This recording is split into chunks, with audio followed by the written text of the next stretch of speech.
साथियों नमस्कार। कक्षा 11वीं की कार्बनिक रसायन कुछ मूलभूत तथ्य नामक अध्याय में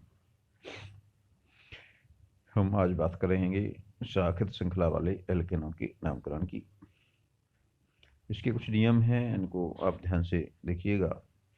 सबसे पहले हम कार्बन की सबसे लंबी श्रृंखला का चयन करते हैं, जिसको हम जनक श्रृंखला कहते हैं। इसमें हमें ध्यान देना होता है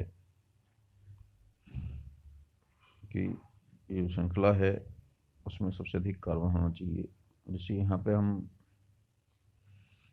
देखें तो ये सबसे लंबी कार्बन श्रृंखला है जो 9 कार्बन की है। इनको हम कई कई तरीके से इसको गिन सकते हैं। माने आप यहाँ से सीधी तो गिन नहीं सकते, 9 हो गए। हम इसको इस तरफ से भी गिन सकते हैं, इनको भी जोड़ सकते हैं, लेकिन ये 6 और 7 8 ही होते हैं। इस तरफ से भी गिन सकते हैं, तब भी 8 ही होते हैं। कभी कभी ये आवश्यक नहीं होता कि सीधी श्रृंखला में सबसे ज़्यादा कार्बन हो। कभी कभी देखिए इस तरह की श्रृंखलाएं भी हो सकती हैं।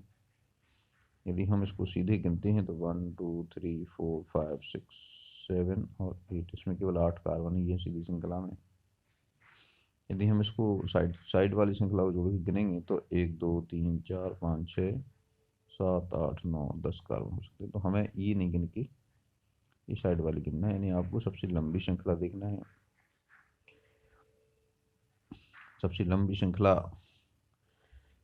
का चयन करके हम जनक एल्केन का पता लगाते हैं। इसमें जैसे 9 है तो इसका जनक एल्केन नोनेन हो जाएगा,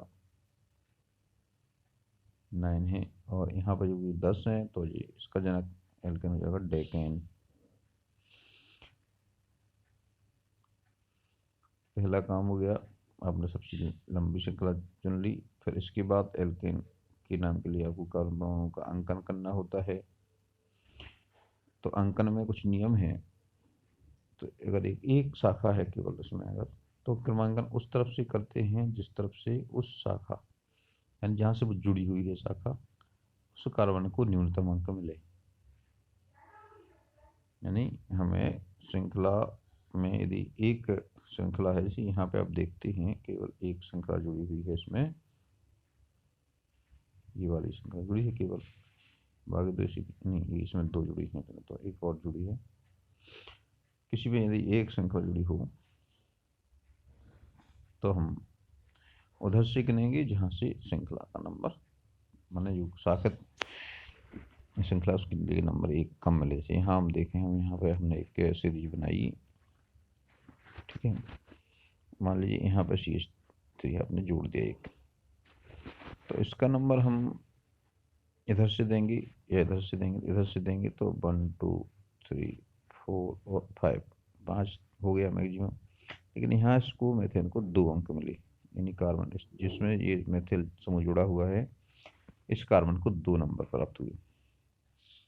और यदि हम इसको इधर से गिनते तो 1 2 3, इसको बोलता चौथा नंबर। तो 4 ज़्यादा है 2 कम है, तो सही कौन सा नंबर क्रमांकन हो गया आपका? ये क्रमांकन सही हो गया बाईं ओर से, जिसमें प्रतिस्थापी जुड़ा हुआ है उस कार्बन को कम अंक मिलना चाहिए। ये केवल तब के लिए नियम है जब केवल एक प्रतिस्थापी उसमें जुड़ा हुआ हो, यानी एक कोई शाखित श्रृंखला उसमें जुड़ी हुई हो, तो हम उस तरफ से गिनते हैं जिससे शाखित कार्बन को न्यूनतम अंक मिले। अब यदि एक से अधिक शाखाएं उसमें जुड़ी हुई हो तो हम न्यूनतम योग के नियम का पालन करते हैं, यानी जितने शाखित कार्बन हैं उनको जो अंक मिले हैं उन अंकों का योग कम होना चाहिए। जैसे यहाँ पे आप इस श्रृंखला देखते हैं, ये 9 अंकों की श्रृंखला है, 9 कार्बन है इसमें, और यहाँ पे इस पे एक शाखित श्रृंखला जुड़ी हुई है और दूसरी शाखित श्रृंखला इस पे जुड़ी हुई है। अब इसको हम दो प्रकार से अंक दे सकते हैं। एक तो आप इधर से दे सकते हैं, 1 2 3 4 5 6 7 8, जो बाएं से हमने अंक दिए हैं। बाएं से देखेंगे तो, और दूसरा दाएं से भी दे सकते हैं, तो इधर से दें आप। अब देखो बाएं से देखते हैं तो पहले कार्बन को कितने मिले? 2 अंक, और जो दूसरा शाखित है उसको मिले 6 अंक, तो ये टोटल हो गया 8। अब दाएं से गिने तो इसको जो पहला जो शाखा है मिली, इसको मिले 4 अंक, और ये दूसरे वाले को मिले 8 अंक, तो 8 और 4 कितने हो गए, 12 हो गए। तो अब इसमें कौन कम है, 8 कम है, तो ये निश्चित ये श्रृंखला आपके लिए सही है, आपको ये अंक देना होंगे, यानी आप इसको बाएं से गिनेंगे। इस तरह से जिसके लिए योग न्यूनतम हो वो क्रमांकन सही है। तीसरा नियम ये है कि मूल एल्केन के नाम में जो शाखा का एल्कल समूह है जुड़ा हुआ है उसका नाम पूर्व लग्न के रूप में जोड़ते हैं, माने पूर्व लग्न में प्रीफिक्स, इसके नाम को हमें प्रीफिक्स के तौर पे जोड़ना है। पूर्व माने पहले, लग्न मन लगा हुआ है, जो पहले से लगा है माने नाम के पहले लगता है, और उसके पूर्व उस कार्बन परमाणु को प्राप्त क्रमांक लिखना है, उसको कौन सी संख्या मिली जिस पे जुड़ा हुआ है, और उनके बीच में एक हाइफन लगाना है, हाइफन यानी योजक चिन्ह। यदि एक से अधिक समूह हो, एक से अधिक एल्कल समूह जुड़े हुए हों, तो हमें उसका पहले नाम लिखना है जो अंग्रेजी वर्णमाला के क्रम में पहले आता हो, यानी जो डिक्शनरी के जो ऑर्डर है, यानी अल्फाबेटिकल ऑर्डर है, उसके पहले आप जो पहले आता है उसको पहले लिखेंगे। इसके लिए हमें कार्बन परमाणु के क्रमांक का क्रम कभी नहीं लेना है। जैसे हम उपरोक्त उदाहरण को ही देखते हैं, जो आपने यहाँ पे क्रमांकन लिया है वो बाएं से जो क्रमांक लिया है ये सही है, यानी 8 कम योग है तो यह आप क्रमांक ये हो जाएगा। अब इसमें 2 समूह जुड़ी हुई देखिए, आप पहला तो जुड़ा है 2 पे, 1 कार्बन वाला है, इसको क्या बोलेंगे, मेथिल समूह। ये दूसरा जुड़ा 6 पे, ये 2 कार्बन वाला है, इसको बोलेंगे हम एथिल, C2H5। अब अंग्रेजी में लिखें आप मेथिल, तो METHYL, इसको मिथाइल भी बोलते हैं, और दूसरे को अंग्रेजी में लिखें तो ETHYL, थायल होता है। अब इनको हम अल्फाबेटिकल ऑर्डर में जब इनको जमाते हैं तो पहले कौन सा आता है आपको ये पता होना चाहिए। शायद आप लोगों ने डिक्शनरी देखी हो, जब डिक्शनरी को खोलते हैं ना तो उसमें क्रम जमा रहता है, तो उसमें पहले एक ए अक्षर होता है, जब ए के सारे वर्ड समाप्त हो जाते हैं तो फिर बी के वर्ड शुरू होते हैं, फिर सी के, फिर डी के, फिर ई के, फिर एफ के। तो यहाँ पर निश्चित है कि सबसे पहले आपका इस क्रम में लेंगे तो एथिल पहले आएगा और मेथिल बाद में आएगा। तो अब पहले यहाँ पे आपको हमें एथिल वाला शब्द लिखना है, एथिल पूर्व लग्न लगाना है, फिर मेथिल पूर्व लग्न लगाना पड़ेगा। मान लीजिए कोई सेम शब्द है, दोनों में सेम शब्द आए तो अपन पहले सेकंड वाला जो पहले आएगा वो देखेंगे। इस तरह से आप डिक्शनरी का क्रम जानते ही हैं, नहीं जानते हैं तो समझ लेना। पहले आप पहला अक्षर देखते हैं और पहले अक्षर समान हो तो दूसरा अक्षर देखते हैं, जो पहले आएगा वो आएगा। दो अक्षर भी समान है तो तीसरे को देखते हैं फिर। तो यहाँ पर नाम क्या हो जाएगा, देखिए आपका पहले आपको यहाँ क्या लिखना पड़ेगा, एथिल। एथिल कितने पे जुड़ा है, 6वें पे जुड़ा है, तो आप यहाँ पहले लिख लेंगे 6, फिर जोड़ेंगे हाइफन, फिर समूह का नाम लिखेंगे पूर्व लग्न के रूप में 6 एथिल। फिर अब आप अंक और शब्दों को जोड़ने के लिए हमेशा हाइफन का प्रयोग करेंगे। अब मेथिल कितने पे जुड़ा है, 2 पे, 6 एथिल 2, देखिए फिर हाइफन लगाना है 2 मेथिल। ये आप बिल्कुल ध्यान रखिए, योजक चिन्ह आपको लगाना है अंकों, इसके बीच में हमेशा योजक चिन्ह ही लगेगा, कॉमा या अन्य कोई चिन्ह नहीं चलेगा। 6 एथिल 2 मेथिल, और कुल कितने कार्बन हैं, 9 कार्बन है, तो जनक एल्केन क्या होगा, नोनेन, नोनेन। अब आपको ये ध्यान रखना है मेथिल और नोनेन एक साथ चिपका हुआ होना चाहिए, इसमें कोई गैप नहीं होना चाहिए। तो यहाँ पे हम लिख रहे हैं 6 एथिल 2 मेथिल नोनेन, ये आपका नाम हो गया। आपको यहाँ कौन कौन बातें ध्यान रखना है, देखिए पहले तो आप जो एल्कल समूह जुड़े हैं उनको अल्फाबेटिकल ऑर्डर में जमाइए, फिर उस को जो पहले लिखना है उसके पहले उसका जिस अंक पे वो जुड़ा है, जिस कार्बन में जुड़ा है उसका अंक लिखिए। अंक और शब्द के बीच में एक हाइफन लगाइए। फिर जो अगला जोड़ना है तो फिर इस शब्द और अगले अंक के बाद अंक के पहले यहाँ भी हाइफन लगाना है आपको, 2 के बाद भी हाइफन लगाना है। फिर मूलक का नाम लिखना है और मूलक के आगे एल्केन का नाम जोड़ देना है जी, इसमें कोई गैप नहीं होना चाहिए। 6 एथिल 2 मेथिल नोने। इस तरह से आप एल्केन का नाम लिख सकते हैं। यहाँ पे आपको बिल्कुल ध्यान रखना है, यदि चौथा नियम में देखिए, यदि 2 या 2 से अधिक समान प्रतिस्थापी हैं, यानी एक ही प्रकार का मूलक 2 जगह जुड़ा है या 2 से अधिक जगह जुड़ा है, तो उनको लिखने के लिए हमको उनके क्रमांक 2 बार, 2 जुड़े तो 2 बार लिखने, 3 बार, 3 जुड़े हैं तो 3 लिखेंगे। क्रमांकों को लिखेंगे, उनके क्रमांकों के बीच में कॉमा लगाएंगे। देखिए कॉमा का प्रयोग केवल कहाँ होगा, एक से अधिक जो संख्याएं लिख रहे हैं संख्याओं के बीच में होगा। प्रतिस्थापी समूह का जो नाम हम एक ही बार लिखेंगे, बार बार नहीं लिखेंगे। लेकिन संख्या या समूह के नाम के बीच में आपको डाई, जैसे 2 हैं तो हमें डाई लिखना पड़ेगा, 3 है तो ट्राई, 4 है तो टेट्रा, 5 है तो पेंटा आदि पूर्व लग्न इसमें लगाना पड़ेंगे। यदि एक कार्बन पर एक ही जगह 2 समान समूह जुड़े हुए हैं तो हम उस अंक को दोहरा देंगे, अंक को 2 बार लिख देंगे। देखिए यहाँ पे उदाहरण देखिए, इस उदाहरण में यहाँ आप देख रहे हैं ये जो कार्बन है इस पर 2 मेथिल समूह जुड़े हुए हैं, इस पर 1 मेथिल समूह जुड़ा हुआ है। अब इसकी गिनती देखेंगे, सबसे लंबी श्रृंखला तो यही हो गई, 1 2 3 4 5। अब यहाँ पे न्यूनतम अंक ध्यान रखेंगे, इधर से जोड़ेंगे तो 2 और ये 4, तो चूंकि 2 पे 2 बार जुड़े हैं तो न्यूनतम अंक के लिए हम 2 धन 2 4 बराबर कितने हो जाएंगे,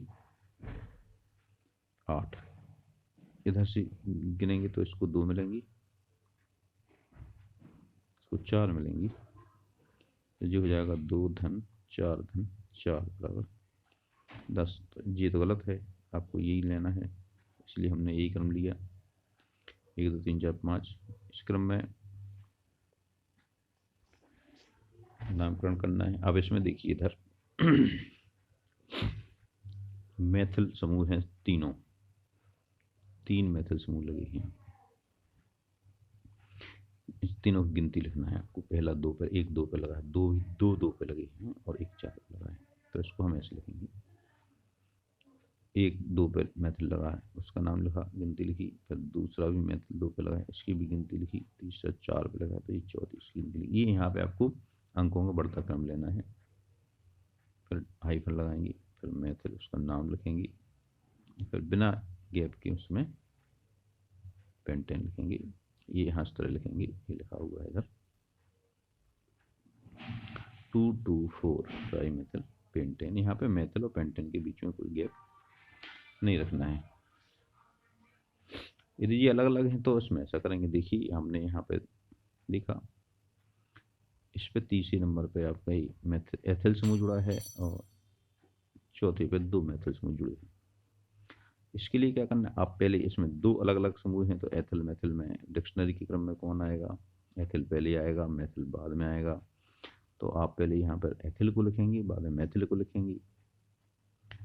तो एथिल समूह किस पे जुड़ा हुआ है, आपको 3 पे जुड़ा हुआ है, तो इसको लिखेंगे 3 एथिल, लिखा हुआ है इधर, फिर हाइफन लगाएंगे, 4 पे 2 मेथिल जुड़े थे, 4,4 यहाँ पे कॉमा लगाना है, और चूंकि 2 हैं तो क्या लगाएंगे हम, डाई, 2 है तो डाई, जैसे यहाँ पे 3 थे तो हम ट्राई मेथिल लगाया था, यहाँ पे 2 है तो डाई मेथिल लगाएंगे, 3 ethyl hyphen 4,4 hyphen di methyl heptane, यहाँ पर भी कोई गैप नहीं है। तो इस तरह से ये नाम आप लिख सकते हैं। इस तरह से हम साखित श्रृंखला वाले एल्केन्स के नाम दे सकते हैं। यदि प्रतिस्थापियों की स्थितियां तुल्य हैं, यानी प्रतिस्थापी इस तरफ से गिने तो उतनी नंबर पे आएगा, इस तरफ से गिने तो उतनी नंबर पे आ रहा है। यहाँ पे देखिए आप,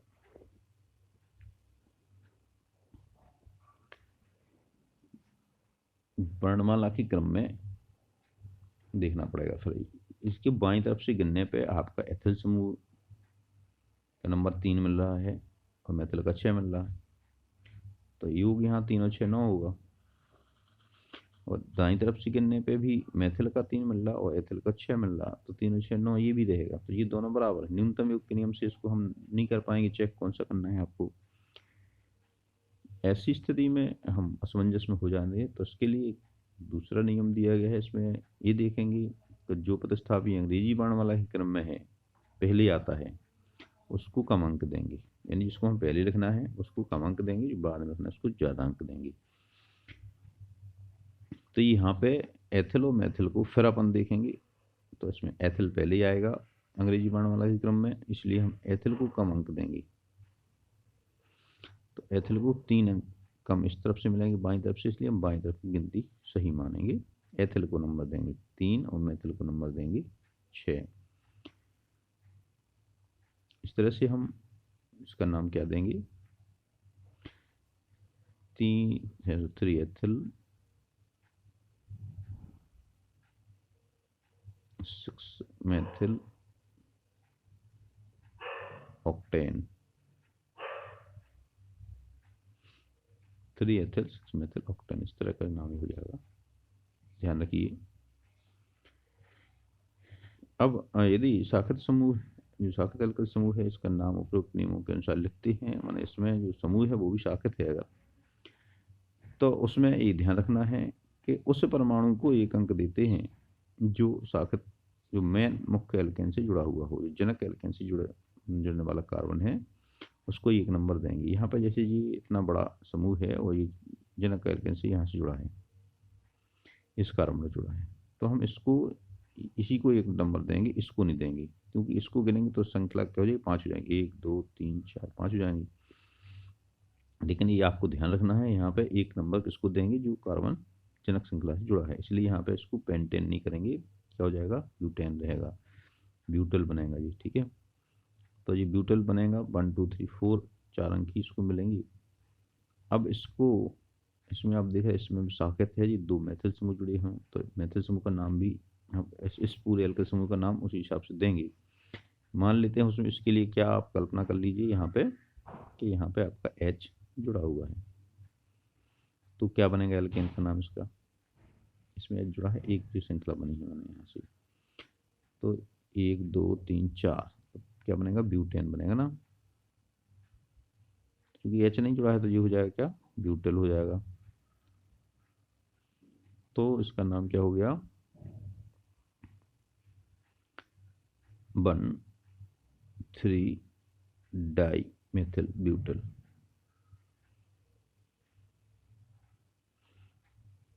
इस तरह से हम प्रतिस्थापी जो एल्किल समूह है उसका नाम लिख लेते हैं, और इस नाम को, क्योंकि शाखित है, बड़ी नाम है, गिनती एक दूसरे से जुड़ सकती, मान ली एक दूसरे को कंफ्यूज कर सकती है, इसलिए हम इसको कोष्ठक में लिख देते हैं। जैसा कि आपने कंडेंस्ड रचनात्मक फॉर्मूले, जो संघनित रचनात्मक सूत्र है, संरचना सूत्र थे, उसमें हम प्रतिस्थापियों के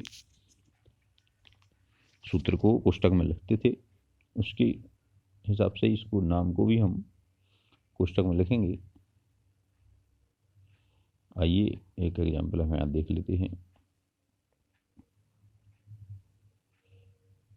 थोड़ा और इसमें देखेंगे। इसमें यदि हम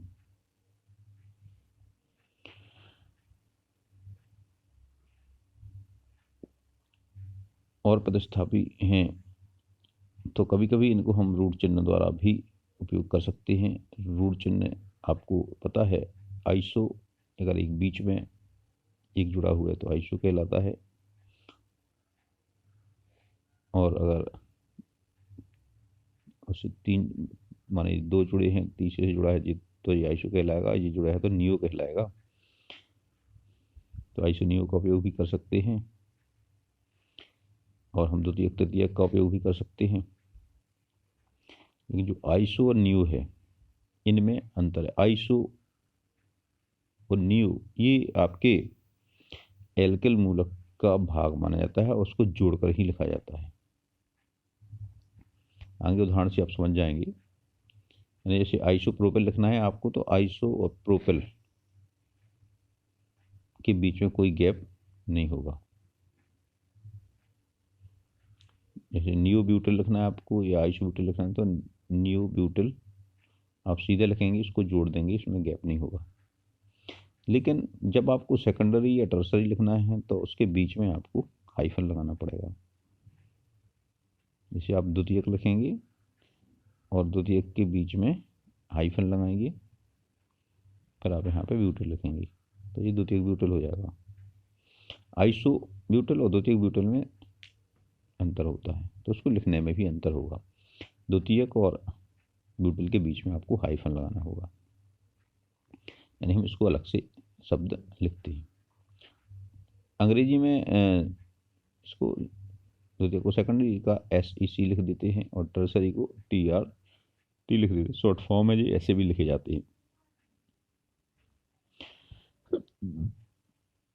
तो इनके बीच में आपको हाइफन लगाना जरूरी होता है। आइसो नियो के बीच में हाइफन नहीं लगाया जाता।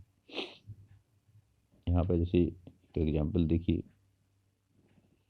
यहाँ पे आपको यहाँ पे एक 10 कार्बन की एक लंबी सी श्रृंखला दी गई है।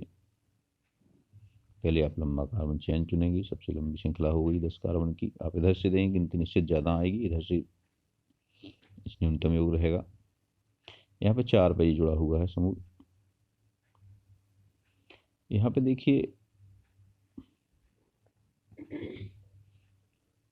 ये देखिए CH में यहाँ पे 2 जुड़े हैं। कौन कौन से जुड़े? एक CH3 और 2 CH3 जुड़े हुए हैं, और यहीं से ये मेन श्रृंखला जुड़ा हुआ है। तो ये क्या हो गया? 3 कार्बन वाला मूलक है। तो ये क्या हो गया? और थोड़ा साफ लिखिए तो इसको अपन ऐसा देखेंगे, ये जो CH इससे जुड़ा हुआ है, ये मेन श्रृंखला जुड़ा है, 1 और 2 CH3 इसमें जुड़े हुए हैं। तो ये क्या हो गया आपका? प्रोपेन हो गया ना, तो ये हो गया प्रोपेल। अब ये लेकिन बीच वाले जुड़ा है तो इसके नाम हो गया आइसोप्रोपेल। तो ये हो गया आपका आइसोप्रोपेल।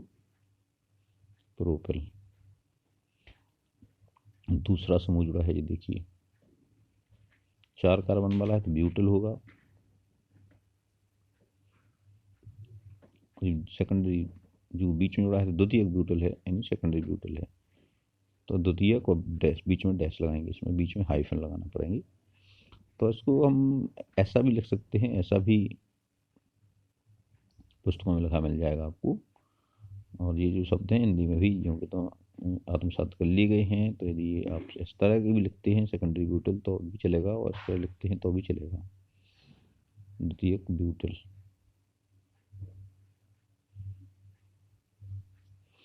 तो ये 5 पे जुड़ा है। अब यहाँ पे एक और ध्यान रखना है आपको,